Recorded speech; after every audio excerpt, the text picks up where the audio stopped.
امروز اومدیم نمایشگاه بین‌المللی مبلمان. تا آخر ویدیو با ما همراه باشید.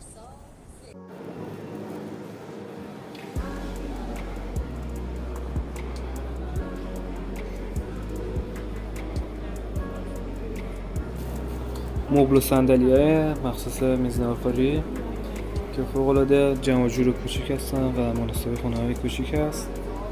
ظاهری فوق‌العاده شیک و مدرن.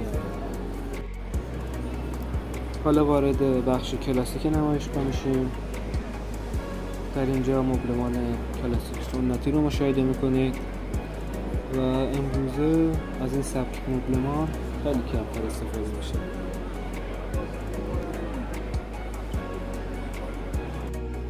مبلمان مینیمال رو مشاهده میکنید و این نوع مبلمان مخصوص اون کساییه که خونه کوچیکی دارن و فوق العاده